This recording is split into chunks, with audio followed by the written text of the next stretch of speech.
అతి శ్రేష్టమైన నామంలో మీ అందరికీ కూడా సమాధానం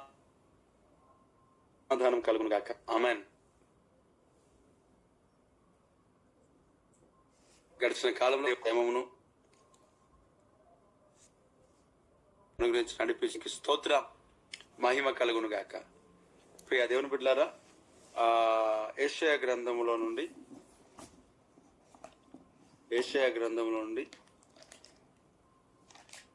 55వ అధ్యాయము 55వ అధ్యాయము ఈ 10వ వచనాన్ని నేను చదువుతున్నాను. వర్షమును హిమమును ఆకాశం నుండి వచ్చి అక్కడికి ఎలాగు మరలక, భూమిని తడిపి విత్తువానికి విత్తనమును భుజించు వారికి ఆహారమును కలుగుటకై అది చిగుర్చి వర్ధిల్లునట్లు చేయును, అలాగే నా నోటి నుండి వచ్చి వచనమును ఉండును. నిస్వలముగా నా యొద్దకు మరలక అది నాకు అనుకూలమైన దాన్ని నెరవేర్చును. నేను పంపిన కార్యమును సఫలము చేయును. దేవునికి స్తోత్రం. ప్రియులారా, దేవుని యొక్క సన్నిధిలో ఈ యొక్క శ్రేష్టమైన మాటను దేవుడు మనకిచ్చాడు. దాన్ని బట్టి సమస్త మహిమ ఘనత ప్రభావములు దేవునికి చెల్లును గాక. ఆమేన్. ఇక్కడ ఒక విషయాన్ని దేవుడు తెలియజేస్తా ఉన్నాడు. ఒక మాట మన జీవితంలో దేవుడు అనుగ్రహిస్తా ఉన్నాడు. ఈ దినం నాకు కావలసిన ఒక అభిషేకాన్ని దేవుడు ఇచ్చి నడిపిస్తాడు. అలాగే ఈ వాక్యములు, ఈ వాగ్దానాలు అనేటివి కేవలం ఈ దినమునకు సంబంధించింది కాదు. మన జీవితంలో లైఫ్ టైం ప్రామిస్. ఇవన్నీ ఒక రోజుకు అవుట్డేటెడ్గా బ్రెడ్కు ఏదైతే లోక సంబంధమైన బ్రెడ్స్కు ఉంటాయి, లేక మరొకటి అనేక విషయాలకు ఉంటాయి. ఇప్పుడు ఒక వెహికల్ని తీసుకుంటే 15 years ఉంటుంది దానికి. కాబట్టి ఇది అలాంటిది కాదు. 15 సంవత్సరాలు ఉండేది, లేక 5 సంవత్సరాలు ఉండేది. ఇది కాదు.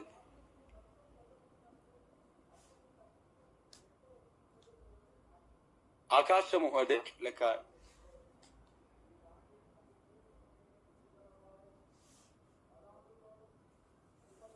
ఈ వాగ్దానం అనేటివి. కాబట్టి ఇక్కడ ప్రభు యొక్క సన్నిధిలో తెలియబడుతుంది. హిమమును అనగా వర్షం, అలాగే మంచు ఏదైతే ఉంటుందో, ఈ రెండు కూడా ఆకాశం నుండి కురిసినాయని అంటే ఇవి మరలా వచ్చిన తర్వాత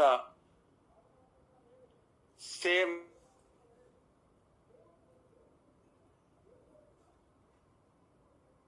అదే విధంగా ఏదైనా యూట్యూబ్ లో వీడియో కానీ లేక ఏదైనా సాంగ్ మనం వింటున్నామనంటే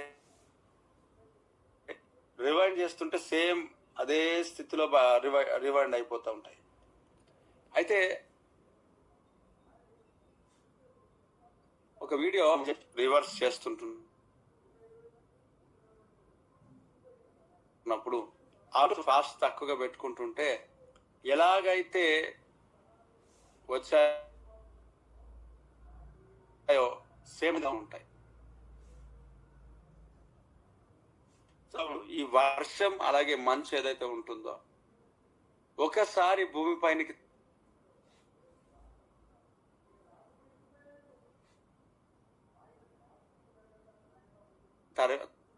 జరగని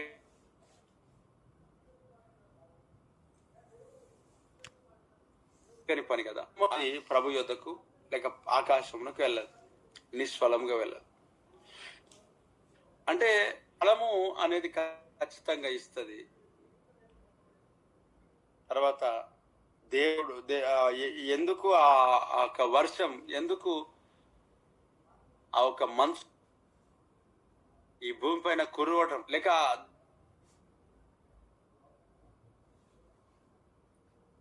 దానికి కారణం ఏది? వర్షము ఒకవేళ ప్రచండమైన వర్షం కురిపించబడాలనుకుంటే, వాగులు నిండాలనుకుంటే నిండుతాయి.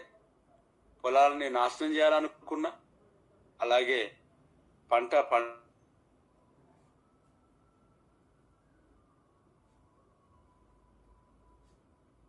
ఉండాలనుకున్నా ఇంకా మరలా తిరిగి వెళ్ళదు. అది ఏ పని ఉంచేది కావచ్చు. అలాగే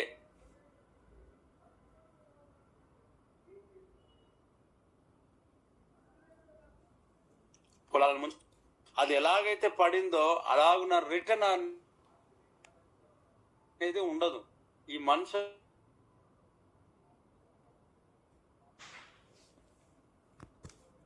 అయినా అలాగే యోచన చేస్తే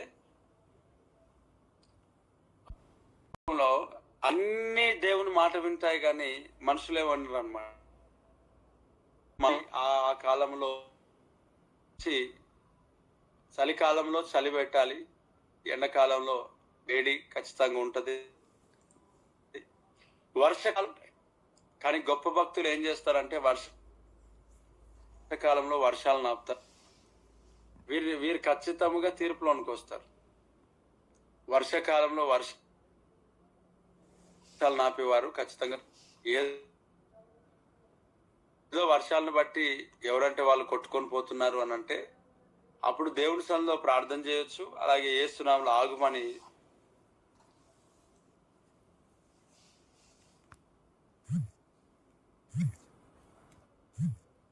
ప్రకటించి, ఏలియా ఎప్పుడు ఆపాడు వర్షం అంటే దేవుడు సెలవిచ్చినప్పుడు. మన వాళ్ళు వర్షకాలంలో వర్షాలను ఆపేయడానికి ఎన్నో ప్రయత్నాలు చేసి చిత్తానికి వ్యతిరేకంగా వెళ్ళేవారు ఖచ్చితంగా తింటాయి. ఎక్కువ అయినప్పుడు ప్రభా కొంచెం తగ్గించని ప్రార్థన చేయటము, ఆగుమని ప్రకటించడం తప్పేం కాదు. ఈ వర్షము ఎక్కడైనా గురువని ప్రభా మా ఇంటి మాత్రం మా ఫంక్షన్ ఉంది, ప్రార్థన ఉంది అని ఇంటి నిమిత్తం ఆపుకుంటే దేవునికి స్తోత్రం. ఈ కొంతమందికి అవగాహన లేని భక్తులు అంటారు వారు. కాబట్టి వారి గురించి పక్కన పెడదాం. మరలా విశ్వాసం అనేది చాలా అంటే ఎక్కువ విశ్వాస వరం ఉంది, కానీ ఆ విశ్వాసం అందు జ్ఞానం లేదా. కాబట్టి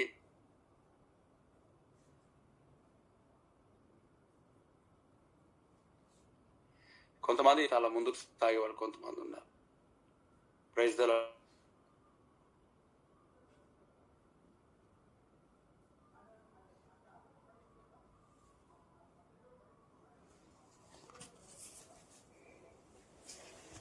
విశ్వాసము ఎక్కువైపోయి ఏం చేస్తున్నారు అంటే జ్ఞానం లేక విశ్వాసంలో యేసుక్రీస్తు కంటే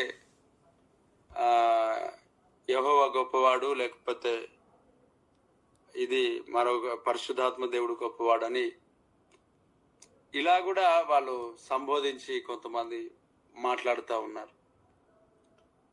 చూడండి ఎంత ప్రమాదకరమైన పరిస్థితి. అందుకే ప్రజలు సమకూర్చబడి ఉండొచ్చు, లేక మనకు ఉన్నట్టుగా వారు ప్రవచనాల ప్రకారంగా చెప్పి ఉండొచ్చు, కానీ వారి యొక్క విశ్వాసము ఉన్నది కరెక్టే. కానీ వారు ఏ స్థితిలో ఉన్నారు? దేవుని చిత్తంలో ఉన్నారా? దేవుని నడిపింపులో ఉన్నారా? పరిశుద్ధతలో ఉన్నారా? తగ్గింపులో ఉన్నారా? వాక్యం చెప్తుంది, వారి ఫలములను బట్టి మనం వారిని గుర్తెరుగుతామంట. ఫలమే లేనప్పుడు విశ్వాసం అనేది, ఫలం లేకపోతే, క్రియలు లేకపోతే వ్యర్థమని వాక్యం సెలవిస్తాం.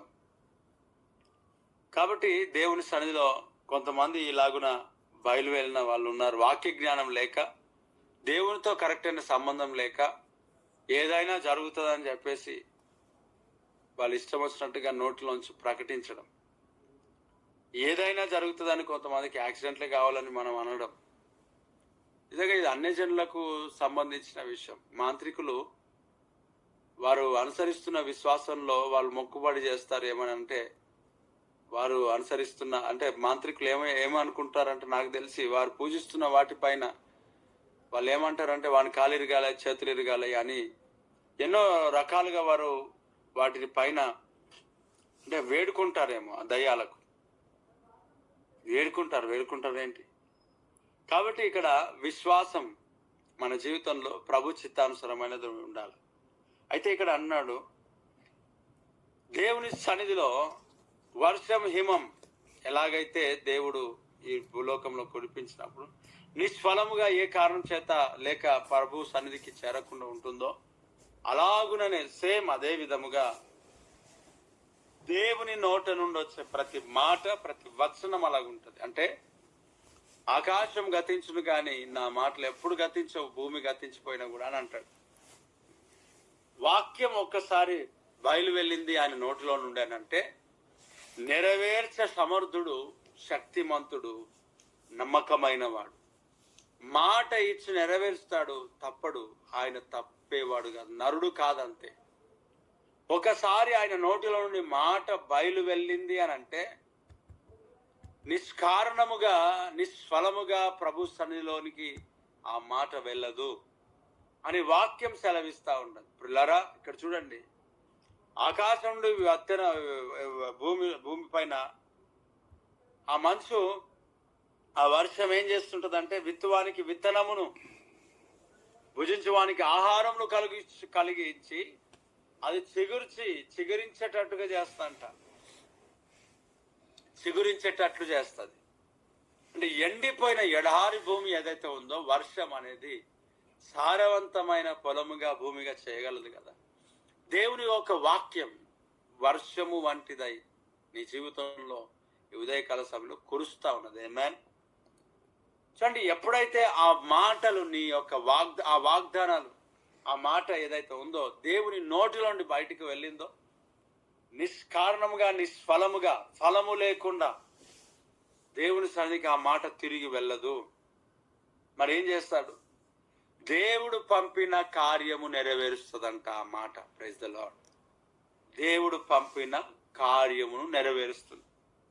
దేవుని యొక్క వాక్యం, దేవుని యొక్క మాట ఆయన నోటిలో నుంచి బయటికి వెళ్ళిన తర్వాత ఆయన ఏ నిమిత్తమై ఆ మాటను, ఆ ప్రవచనమును, ఆ వాగ్దానమును దేవుడు మనకు అనుగ్రహించి ఉన్నాడో ఆ మాట, వాగ్దానము ఖచ్చితముగా నిష్ఫలముగా దేవుని సన్నిధికి చేరదు, ఫలము లేకుండా వెళ్ళదు.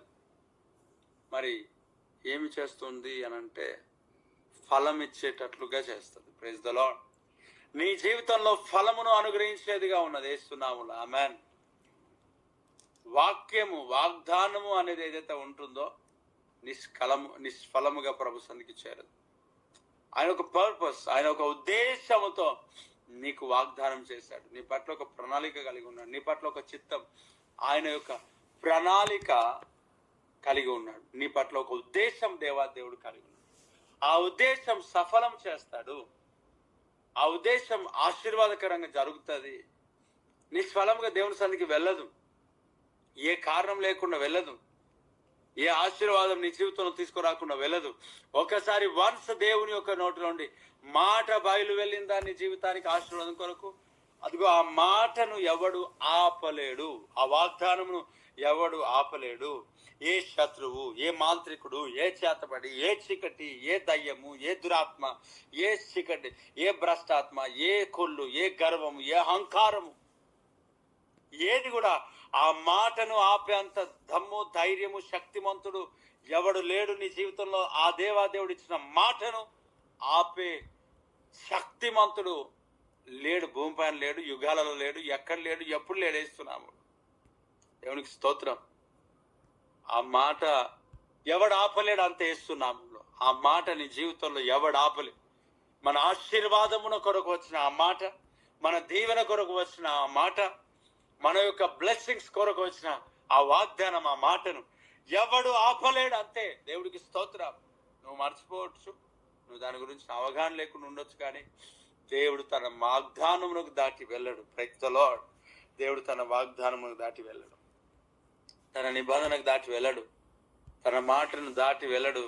తన మాటను ఆయన ఆయన ఆయన ఆయన వెళ్ళడు, అంతే. యేసునామములో. Praise the lord. ఏదైతే ఆ ప్రభు మాట ఇచ్చాడు, ఏదైతే వాగ్దానం ప్రభు ఇచ్చాడో, ఏదైతే నోట్లోంచి మాట ప్రభు బయటకు వచ్చిందో, ఆ మాటను కొట్టివేయబడడానికి ఎంత భయంకరమైన పరిస్థితిలోనికి ప్రభు వెళ్లాల్సి వచ్చిందంటే, సిలువలో తన ఒక ప్రాణమును పెట్టి రక్తమును కార్చి రక్తం ద్వారా నిబంధన అనేది చేశాడు కదా. కాబట్టి ఎవరు ఆయన ప్రణాళికను, ఆయన ఉద్దేశమును మార్చలేరు అంతే. దేవుడికి స్తోత్రం. ఆయన యొక్క వాగ్దానం నెరవేర్చాడు ప్రభు. పాత నిబంధన ఆయన శరీరంలో కొట్టివేశాడు, రక్తం ద్వారా ముద్రించాడు. Praise the Lord. నీ జీవితంలో ఏవైతే ప్రభు వాక్యం నీకు వచ్చిందో అది 100% నెరవేర్చబడుతుంది. లాభానులు వాగ్దానమును ఆపలేరు. లాభానులు వాగ్దానమును ఆపలేరు. ఫరో వాగ్దానమును ఆపలేడు. స్తోత్రం. ఫరో దేవుని మాటను ఆపలేడు. దేవునికి మహిమ కలుగును గాక. హేరోదు దేవుని మాటను ఆపలేడు. Praise the lord. అసీరియన్స్ దేవుని మాటను ఆపలేరు. అశూరియులు దేవుని మాట ఆపలేరు అంతే. అమాలేకీయులు దేవుని మాటను ఆపలేరు. మోయాబీయులు, అమోనీయులు ఎవరు కూడా దేవుని మాటకు వ్యతిరేకంగా నిలబడి ఆపలేరు అంతే. దేవుని మాటను ఎవ్వడు కూడా ఆపలేడు. ఆయన మాట రిలీజ్ అయిందనంటే ఖచ్చితంగా ఫలము అనేది జరుగుతుంది. Praise the Lord. ఎంత శ్రేష్టమైన మాట ప్రియ దేవుని బిడ్డలారా. నిష్ఫలముగా ఆయన యుద్ధకి వెళ్ళదు అంతే. ఒకసారి వన్స్ ఆయన నోట్లోంచి బయటకు వచ్చిన మాట నిష్కారణం చేత వెళ్ళదు. అద్భుతంగా దేవుడు ఆ మాటను మన జీవితంలో ఆశీర్వాదకరంగా మార్చి ఫలవంతముగా దేవుడు దీవించి నడిపిస్తాడు. Praise the Lord. ప్రార్థన. మహోన్నతుడా, ఈ దినంలో కావలసిన ఆరోగ్యమును బలమును మాకిచ్చి వాగ్దానమును మాకు ఇచ్చినందుకు స్తోత్రం. పిల్లల జీవితాలన్నీ మీ చేతికి అప్పగిస్తూ వాక్యాన్ని ప్రతి బిడ్డ జీవితంలో ఫలభరితంగా మార్చి నడిపించమని ఈ దినం వాక్యాన్ని ధ్యానిస్తూ ముందుకెళ్లే కృప దయచేయి. యేసు నామములో స్తుతిస్తూ ప్రార్థిస్తున్నాను తండ్రి. ఆమెన్. ఆమెన్.